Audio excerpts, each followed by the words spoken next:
Hey, it's Clay, and this will be a video chart on ticker symbol CRON. We will take a look at the 30-minute time frame.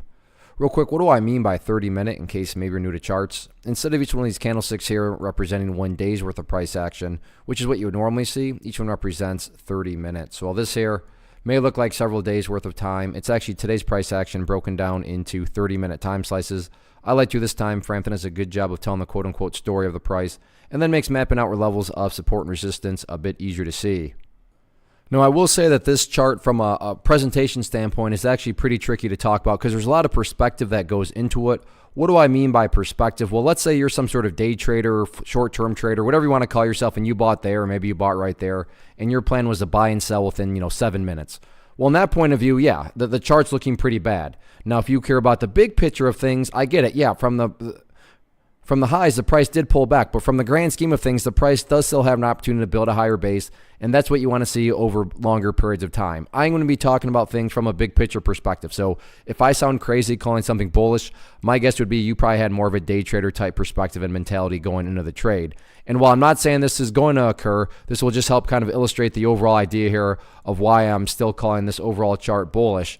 And that is, let's just say, for example's sake, that the price continues to pull back and comes down to the $22 mark again. Again, not saying that'll occur, but let's say that the price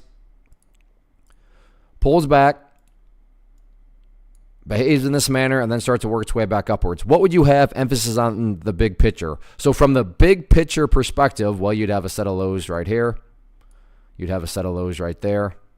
You'd have some lows down there. If you envision each one of those as stair steps, then from the big picture perspective, you still very clearly have stair steps progressing in the upwards direction. And that's the name of the game.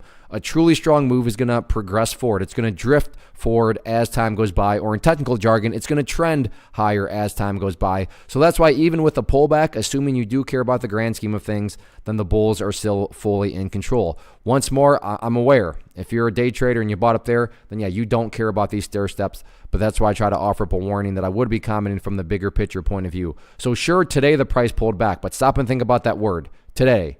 As in 1 day. Looking at multiple days as we're doing here, you can see the price does still have an opportunity to build a higher low. So let's see if the bulls can get that job done or not. One of the biggest questions I get is, hey Clay, how do you find the stocks that you trade? So what I've done is put together a free resource guide where I talk about the tools that I use to locate stocks that I find interesting and think may have potential. So if that sounds like something that could add value to you as a trader, then click on the image that is up on the screen right now and I will email you the guide. The guide itself is very short and to the point, and best part, it's completely free. Thanks for watching the video. Let me know if you have any questions.